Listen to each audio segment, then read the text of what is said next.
Thoughts, opinions, and ideas expressed in this podcast are those of the individuals participating in the conversation and do not necessarily reflect the viewpoints or official stance of Leap Africa.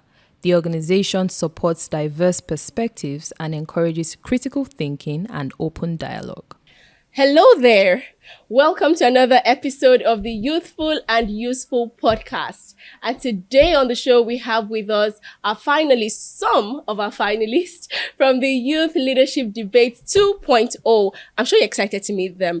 Trust me, these guys are amazing and we're about to have some very brilliant and interesting conversations.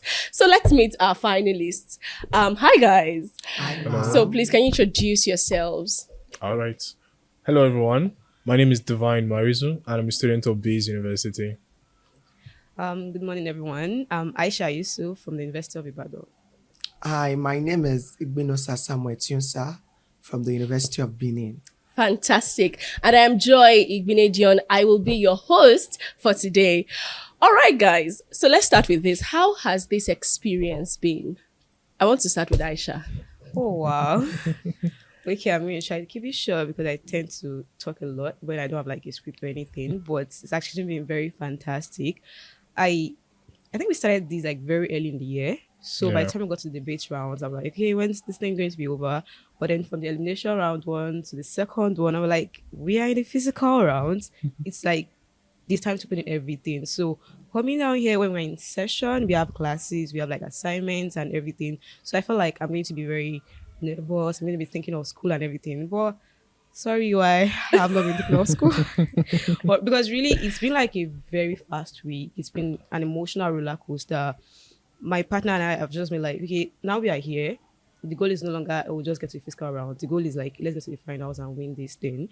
So the first elimination rounds, we watched our opponent's elimination rounds, the virtual rounds. I was like, these guys are good. Like, we can't take chances. So it was that moment I felt like, okay, we need to do one thing that I feel like they would not do. And that was my decision to internalize my speech overnight. And I felt like that gave me the confidence to go on stage. I feel like we are going to win this thing. Now, delivering my speech from my head on the first day. So the second day, I felt like I can't drop the bar. And that was just the decision to do the same thing the following day. But I think internalizing 2 speeches in 2 days, 5-minute speeches really got to me. And you guys also what happened yesterday. But at the end of the day, I felt like, okay, we did enough to win because we did not leave any stone unturned. And really, it's just been like an emotional roller coaster. I felt, happy, excited, sad, worried, really. And now I'm just very hopeful for the final. Amazing. Emotional roller coaster. All right, Pastor Samuel, let's hear from you. You still give us the gist about this Pastor Samuel thing, but let's hear from you. So for me, the experience has been transformative. It has been self-revealing. I don't know if I could use that word because basically it has opened me more to potentials I carry. I have seen the light I hold and it's amazing. This voice is going places and this boy is going to stand on greater stage. Yeah. So from the whole elimination rounds, the whole session, it has been, I remember having to take my course in like a week because I had them piled up due to exams, having to intern with an organization, and there was always work. Like once we are done with this, we are entering this. And there was Leap Africa. So I had to juggle a lot of stuff. Then we passed the elimination round 1. Then round 2 was like Uniben against Chiniben. And we're like, oh, these guys won't take it easy on us. But God will have it. We scaled through then to the quarterfinals. Although the result was not what we expected, but it is what it is. And this is actually, like I told myself, the ending of a beginning and the beginning of another end. So basically, the experience has been life-changing. Life-changing, Pastor Samuel. Thank you for that. All right, Divine, let's hear from you. Honestly, I think I want to take the word he said. It's been life-changing, honestly. Because when I think of how it all started, like we had to go through courses that taught us about different things. We got to learn from different individuals, share their perspectives from different lives. And all those information truly got into us and we learned from it. But to come to the whole competition stage, like a competition is quite intense. That sometimes you'll be up at night trying to do research, trying to work, trying to really prepare your speech. So knowing that we didn't have limits, because sometimes me and my partner will be up to like 1 a.m., 2 a.m. on virtual calls trying to like communicate. So that really taught us that, wow, we could actually break our limits and still come in the morning and actually have classes. But more to that, also think Leap Africa really put so much into this, right? To organize this whole session, to actually make us better versions of themselves. Because I always wonder, like, why do they keep doing all of this? Because they have put in so much effort to really help each and every one of us. So that has really changed us. But most of that, like the networking that we have done among ourselves has really been transformative. Because like I said, one of the sessions we had, it's not about what happens now, it's about what happened after. And truly, I can truly say that what we've learned here would actually help us to become better leaders to actually get to Nigeria we all want. So truly life changing. Divine, I feel like you spied on my notes a little bit because what is this? Fantastic. So I think that one thing that I've heard that's common with, the three of you is the thing about self-awareness. I feel like this journey has made you more self-aware. You're now more aware of your potentials, of the limits that you can break, of how far you can actually stretch yourself and how far you can go. Yeah. I think that is amazing. Sure. So you mentioned a few things, Divine, and I'm going to just take it from there. You talked about what next after this, and then you talked about leadership. I want you to share with us what your own definition of leadership is. I mean, especially after you've taken this course with Leap Africa, the Youth Leadership Development Program. After, going through that program and then the different courses on our LMS, talking about leadership, self-awareness, accountability, civic responsibility, active citizenship. What is your definition of leadership? Yes. So I would say leadership starts with me, because leadership is all about like serving people, and serving people entails that you put yourself first and other people follow. So it's not just about like forcing people to get things done. So when it also comes to the issues that plagues Nigeria, I have to stand as a leader, meaning that I'm going to put my voice first. I'm going to act first to actually get this problem solved. And in my various life, right, be it academics, be it in kind of the work I do, because I kind of like lead an organization, and ensuring that I enforce what leadership truly means to actually solve this problem, because we focus on like the SDG goals, and Leap Africa has really taught me about how to effectively do this. So if I truly want to create a transformative change in the world, it has to start with me, and then other people would follow in. Because I remember one video that they showed throughout the course of leadership about how one boy saw a log in the floor, and everybody was just standing by. The police people were saying it and they could not do anything. Other people were bystanders and not doing anything. But this was a young boy who couldn't actually push that thing literally, but he started and went forward to do it. And what happened? Other kids joined him, other people joined him, even the law enforcement like came in. So that really shows that if I want to get something done, it starts with me, and then I inspire other people to get this done. Fantastic. All right, Aisha, what's your definition of leadership? I think I'm going to pick a word from when you started the question to Divine. You talked about self-awareness. Okay, so at my final year of study, and over the past 2 years, I've actually led some organizations in school, and it's been a learning process for real. For instance, last year I led an organization that has helped me grow the most in school. I joined in 100 level and I became the president in 300, at the end of 300 level. So I served in 400 level. And, for an organization that I had so much love for because they contributed to my growth a lot, I felt like I owe it to build other people like me. I felt like I owe it to build someone that could share my passion for that organization. So more than anything, I felt like leading that society really shaped my perspective of being a leader. I mean, I started listening to leadership podcasts, like Maxwell podcasts. Started thinking about things like teamwork, for instance. I mean, I feel like that's one thing I've learned the most in the past few weeks. I mean, partnering with Habib, for instance, we were always at Logga when we started. Like, our ideas would never align, would clash a lot. But then we'll be like, okay, guy, we are going to have to, make some compromises, like just giving here. And at the end of the day, let's see how we can reach our goal. So I feel like leadership for me is actually learning to work with other people. So for instance, now the fact that I felt like, I want to groom a successor that would be someone that subscribes to my school of thoughts, for instance, on how the society should progress. That's something I want to impose my own beliefs on these people. So it's just all about finding a balance between what I feel like should be the right thing, what I feel like is the right thing particularly, and what is best for the organization. So learning teamwork with one person, for instance, like a group of people, and thinking about how to ensure that my own vision of what the society should look like does not overpower what the rest of the guys think. So it's always sometimes about personal interest, group interest. But I actually really wanted to I wanted to talk about that, the power of doing something little. But since I really do not just want to go back to that, since Divine already mentioned it, I think another thing that really stood out to me is the fact that you become more aware of how your own perspective about something may not necessarily align with other people's perspectives. And I think it's one of these sessions we had this week where they were talking about if you want to do something for people, you have to ensure it's what they want. It was yesterday. Yeah, it has to be what they want. So I think one thing I learned being a leader, particularly last year, was that my visions of what the society should be like align with what the rest of society members want it to be like. So I also have gotten my answers. I think I'm still discovering things, but really those courses really like put things into practical perspectives for me. And I think I'm still discovering a lot of things, but definitely this is a starting point for most of us. We've learned so many things that we can't just be to go out there and tell people that there is so much we don't know about how much our own perspective of the world can actually influence other people's too and all. But I think I'm just going to stop here.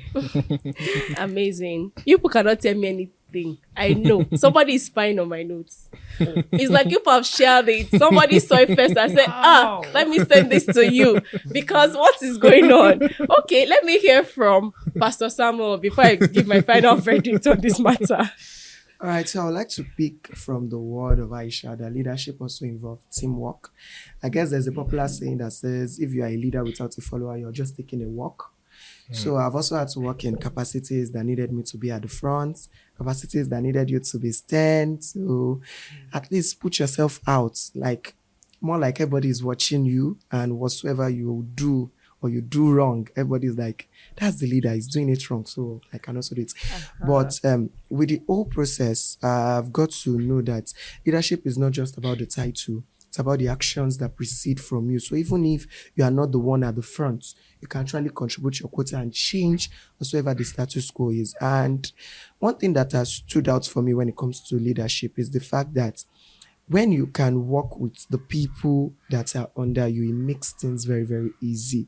So whenever I'm there or whenever I would be there, I think more conscious about the people and more people oriented, because I feel like we cannot even achieve a lot if we are not together. If we want to carry this table now and it's just me, my strength may fail me, but if all of us are together, we would do it better. So leadership to me has been more about the people, about the action, more than about the title and the person.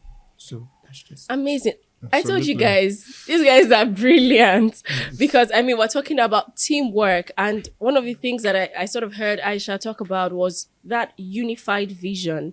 You know, how as a leader, there's a perspective that you have. But by the time you have a team and you're working with other people, you then realize that, okay, we're probably seeing things differently. So it's essential that we have a unified vision and, you know, we have one goal, one focus.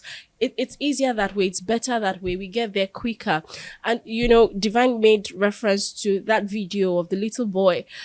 Every other person, and the interesting thing is the people who had the power to solve that problem did nothing about it. Yeah. And until the little boy made a move, you know, and it just reminds me of the situation that we have in Nigeria, because sometimes it feels like the people that have the power to effect change, they're just bystanders. They're not doing anything about it, you know. But in our own capacity, in our own little communities, our little societies, we can take the first step. We can do something. And then they see that these children are doing something. See, young people, we had better join them before we embarrass ourselves, you know. Fantastic. So, and speaking about that, right, the boy moved a log. And I'm thinking, what's the log that you're moving? Because we can't solve all the problems in the world. We can't solve all the problems in Nigeria. You know, we have challenges with the health sector, our economy. There's so many things. There's infrastructure. There's challenges with our policies. There's so many things. I want you guys to tell us the logs that you're moving. What are you advocating for? And it was one of the things that Ikenna talked about at the youth conference. What are you advocating for? What are you speaking for? And I think Kenny also talked about it. What are you lending your voice to? So we're talking about advocacy. What are you advocating for? Pastor Samuel, let's start with you. All right. So I, for one, am somebody passionate about education, because I feel if people are with the right mindset, things, if people's mind are enlightened, you don't have to point this out. They already also get it. So education is one thing I'm passionate about. And I could say I was surprised when I was concerned about embarking on a tax during the process of the courses. And I was like, you know what? I'm teaching in a school. What if I just speak to the boss that, ma'am, can I have a career talk with these children? And I said, okay, let me give it a move. And I spoke to my boss and she was like, wow, it's amazing, do it. And I just assembled the children. I was just going to talk about, okay, ensure you are concentrated on your SSC exams, make sure you do your jam right, do what you love. But in the course of speaking to these children, I got to realize that most of them did not even know what they wanted to do. So most of them were in science because their friend was in science. Most of them were doing arts because my dad is a lawyer. And it's as if our surname is now barista something. So barista is becoming a surname instead of becoming what they ought to do. So the children were able to speak their minds. They were able to, in fact, were able to redefine a lot of things in terms of what they want to do with their lives. And it was amazing. So what log do I intend moving? I feel I'll be more passionate about education, more passionate about young children. And basically, I feel it starts from the cradle ones. It starts from the ones we always think, oh, they are the last. No, they will get it when they actually start from there, because when they get it right from when they are young, it transcends to the future because these persons are the future. Thank you. Amazing. They are the future. Amazing. I mean, it just reminds me of the conversations that we were having even before we started this about getting it right from when you're young, because you just grow with it and it stays with you forever. All right. So Aisha, what log are you moving? Okay, I do not know which to pick right now, but I think I'm torn between political participation, like fighting political apathy, and advocacy. Like, okay, so now we talked about awareness the other time, and I'm kind of someone that I overthink a lot. I think a lot. I stay in my head and I just keep thinking about things around me. So I think I worry a lot about how people just seem to take things lying down and just feel like, it's Nigeria. You can't do anything about it. I mean, there's always this thing about when I was in 200 level. I was very vocal. I would see anything, I'll post it on my status and rant and stuff. And people be like, oh, SDC is real low, like student disciplinary committee. It's real low. They would carry you and stuff like that. But the funniest thing was, in 400 level, I had the opportunity to meet our vice chancellor like a couple of times, and it was not for anything negative. I mean, there was a time I got there to go and award and everything. And I think it actually just ponders the fact that a lot of people don't want to speak out for things because they feel like they're not going to change anything. And I think that's a very wrong perspective. So I just actually say to them, see, even if you don't change Nigeria at once, it can actually change one single person.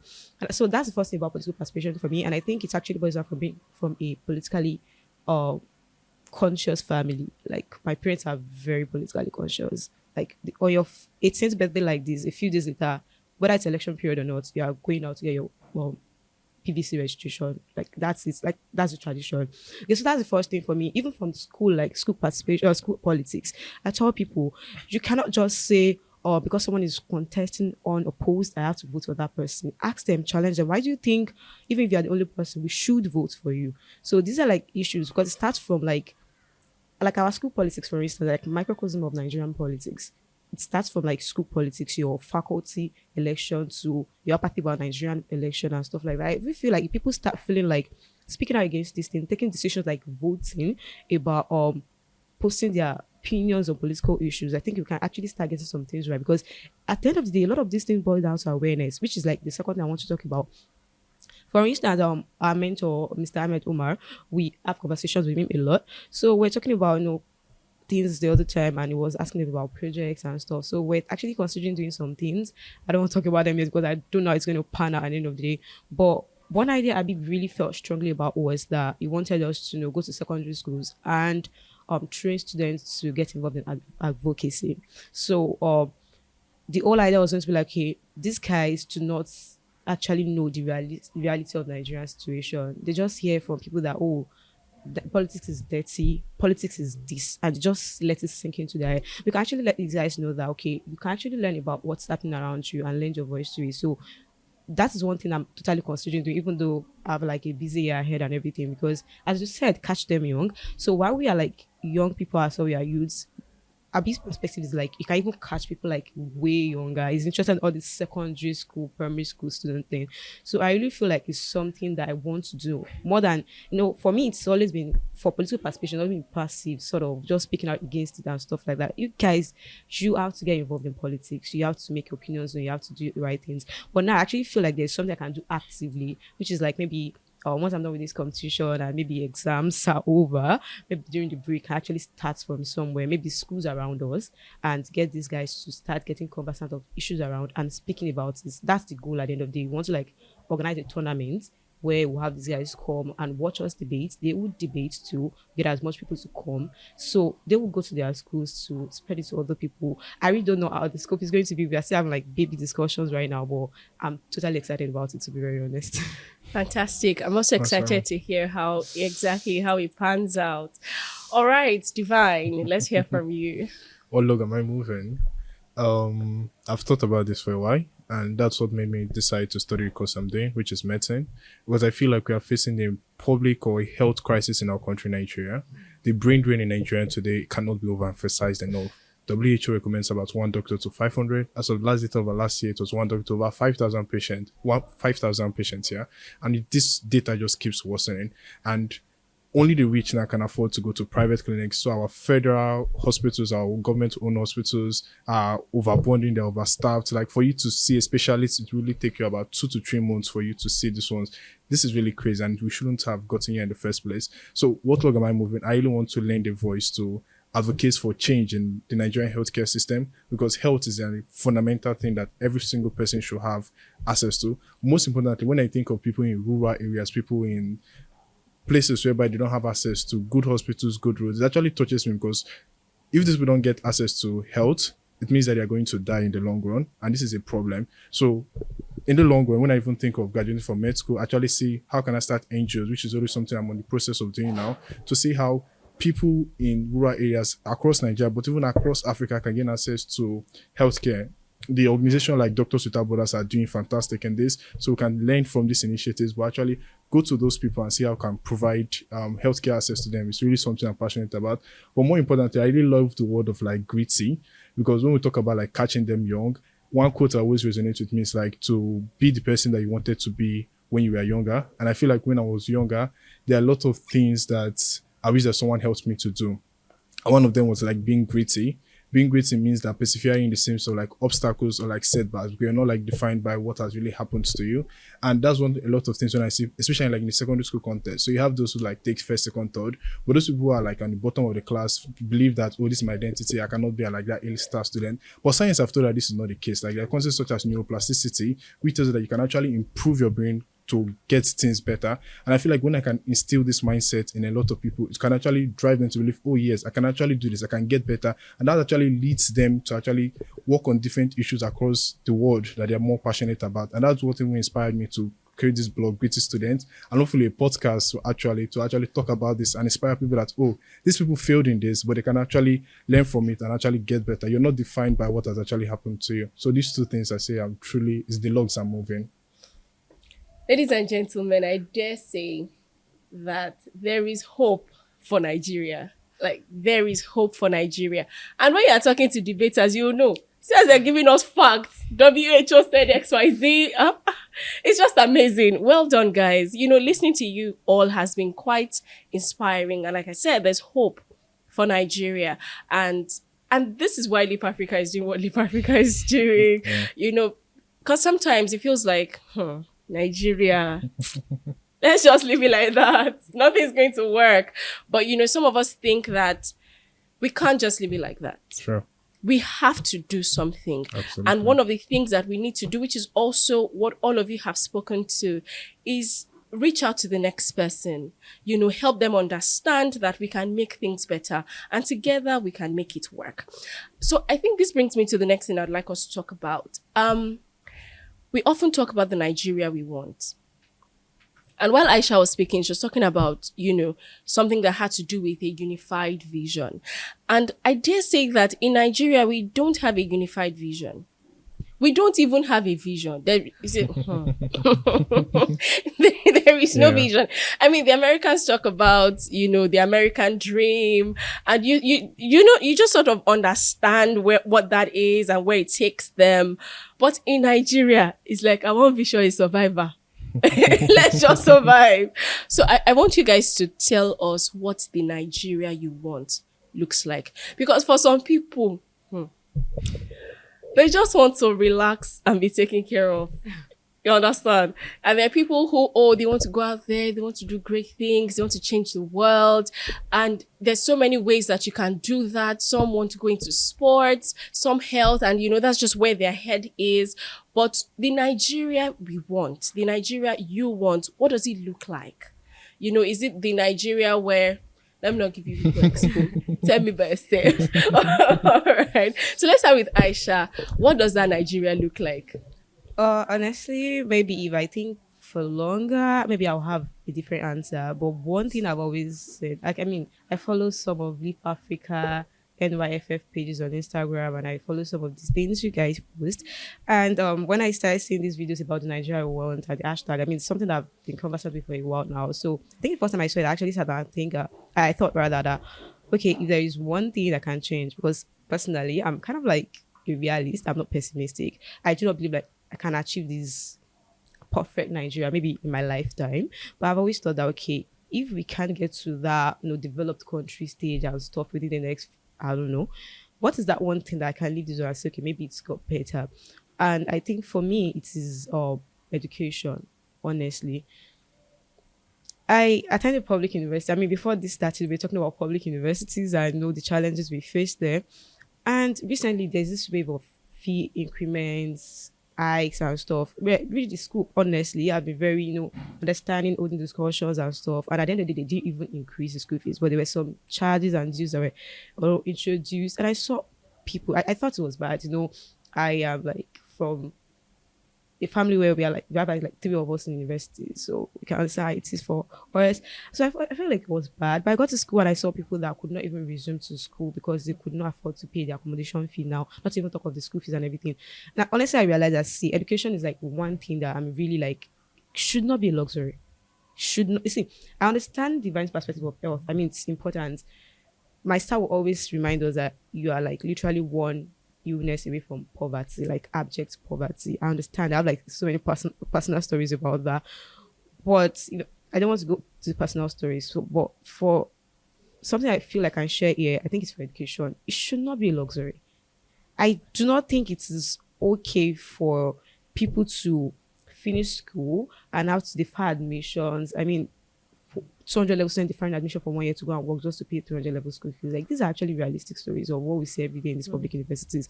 Schools where we are literally still paying 20k for tuition and 30k for accommodation, and people still cannot afford to pay it. I understand there are like so many challenges, but education should not be luxury, honestly. So for me, maybe it may not be about changing the entire education system, but one thing I promise myself is, if it's one person, then maybe to 10 persons, maybe to 100%. I'm going to ensure that one person enjoys education, and it wasn't like hard for them to achieve education. Honestly, it's not. I hope you guys get this thing. Like, if it's just one person, hoping that at least maybe that one person to understand that it wasn't coming from a place of comfort. So no matter how much or how little you can do, you have to do it for someone else. I think we need to actually have that perspective of, you can do for one person, that person doing it for another person, another person doing it for another person. But what if one person does it for like 3 people, and those 3 people now go ahead to do it for 3 people? These people think these things are not realistic. They're actually very realistic. We tried that thing in my L&D. When you're in 100 level, you get mentored. My literal advanced society. Then when you get to like 200, 300 level, you mentor another person mentors another person. I got my first mentees in like 300 level, mentored 4 of them, and now one of them is mentoring 4 people in the society. So now we have we started from 12 or thereabout people. Now we have almost 60 people on our team, and now we are mentoring 20 something girls in my all right now. I'm going to graduate, but I'm going to be looking back, and I'm sure in 2 years, I believe we would have tripled that number. We are seeing it play out. We started 2019, and we can really see the result now. So I feel like people actually understand that you doing one thing for one person, that person doing it for another person, that can actually make little changes escalate to big things. The ripple effect Maybe, yes, that maybe we can actually make things better in Nigeria. Maybe not the whole country become like America or Switzerland, But yes, better than we met it. Sure. Fantastic. So what I hear is that the Nigeria you want is a Nigeria where everyone has access to good education. Very important. Fantastic. Samuel. Okay, I guess it's the word of Aisha Yusufu when she said, Nigeria where the child of a nobody doesn't have to know somebody, doesn't have to know anybody to become somebody. So actually that has been something I don't like or I don't resonate well with. The fact that I have this potential as I'm supposed to be here, but you're actually wanting me to cut the bus. Who do you know? And I feel like it's something that has become a norm in our society. So when you get to a big office, even when it was your potential that got you there, somebody's like, do you know somebody? Who do you know? Oh, you got. So for me, the Nigeria I would want, if I have a magic wand, like, brum, brum, brum, brum, it will be a Nigeria where everybody can thrive. Everyone can thrive. I got an opportunity to work in a government establishment as an intern, and we were working on a grants project. And it was amazing that at some point I had to sit back and watch my boss. The fact that this man had the capability to siphon the fund and it would go well.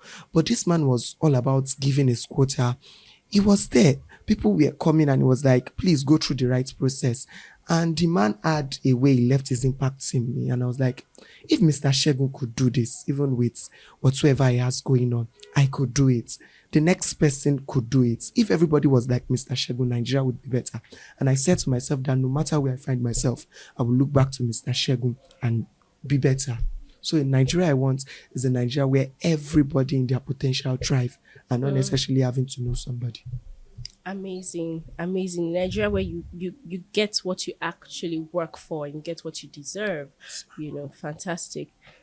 That resonates with me because I know I was sharing with us earlier how because I studied was not even what I was supposed to study, and I had gotten more than the cutoff mark, and it was just interesting. Sure. So yes, I absolutely understand that. Okay, Divine, what's the Nigeria that you want? Amazing. The Nigeria I want, some might call it a dystopian world, but it's one whereby our diversity doesn't become a problem. So ethnic and religious issues are not there, but rather they are assets that actually build our Nigeria. And I think how that starts is me understanding Aisha. That's why the diversity in terms of like religion, it's not an issue, but actually we can foster collaboration to actually build something. She talked about how helping one person. So that's why the diversity, I will still want to help her. She will still want to help me. I can still want to help other people. And that actually creates the Nigeria we want, honestly. And that also turns down to actually helping somebody when he gets a job, gets asset. I won't say, oh, this person is not from my side or ethnicity. That means I can't help you. No, I want to be from, no, we are one country, are one people.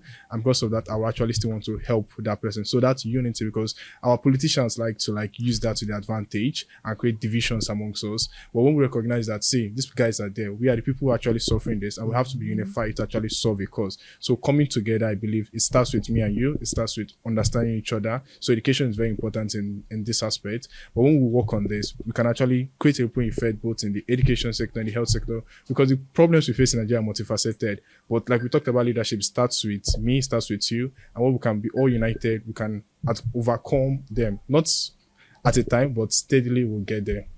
Fantastic. It's interesting, our diversity, we speak so many languages, we have so many cultures.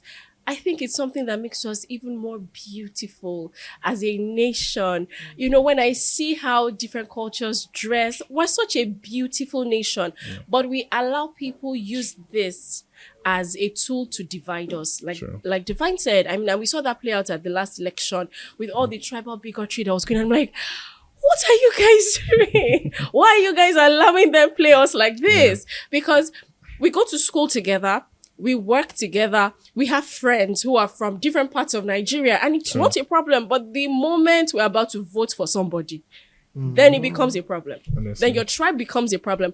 And, over the years, I just find it interesting when someone says, oh, where are you from? I say I'm a Nigerian. What does that have to do with anything? Because, because of all of these tribal things that we throw around. And that's very important. And we're drawing close to the end of this podcast. I know that we can go on and on and on just Honestly, discussing these honestly. things. Truly. So I'd like you guys to speak to other young people, on the other side of this podcast. They're watching you, they're listening to you. What would your advice be to them? How can they also lend their voices on this discourse of the Nigeria we want? And I'd like to start with you, Divine. Awesome. So my advice is your voice matters. You can do something to create a change. It might just be you helping someone. So make your voice well spoken. Use technology, use social media to your advantage. It might be tweeting about something, it might be creating a video about something. But trust me, these little insights or advice that you give out there can actually resonate with someone, actually make an impact in their life. And always be willing to help the next person close to you, honestly. No matter how little it is, trust me, years down the line, that person will remember it and actually want to use it to help other person. So, mentioned earlier, always be gritty, right? Because you can persevere no matter what setbacks you've had in life, you can actually improve and get better. So don't look at your situation and that's the way it's going to be. No, you can always improve. People have done it before. You too can do it also. Fantastic. All right, Pastor Samuel. I don't know. I just thought about the question and something that dropped in my heart is be patient. I don't know why. Okay, not to mention the place. So I've been in an event where a student literally wants to drop out from school because Yahoo is paying. I want to do it. I want to make money so fast. And I'm like, I'm in my 20s and I'm not even thinking about I want to make money so fast. So I don't know who is listening, but one of my generous advice would be that in all you do things that are right, because nothing lasting come from something evil. Sure. Nothing lasting come from me making Aisha cry. Because after Aisha cry, there is still this repercussion, there is still this ripple effect. Karma is real. So whatsoever good you find yourself doing, do it well. One day it's going to thrive. One day it's going to speak for your generation. So basically, be patient, do good, and do it well. Thank you, Well spoken. Samuel. That was very good. All right, Aisha. Okay, so I think I want to. Okay, let me put it in like a phrase to like be optimistic. Like just be optimistic about Nigeria. I mean, we talk a lot about the Nigeria we want. I did not write notes during the keynote speeches yesterday, but I actually think I can almost tell you what every speaker said. And I think it's there was a uniformity to their message, as the fact that we can actually achieve the Nigeria we want. We can achieve maybe some elements of that Nigeria of our dream. But the reason I'm actually calling for optimism is the fact that many people that don't do anything do not do them because they believe that what's the essence? It's not going to change anything. It's not going to bring any difference. And that's why for me, my own perspective has always been like this small skill thing, like, okay, making like this small impact. For me, maybe in school now, my passion is like debating.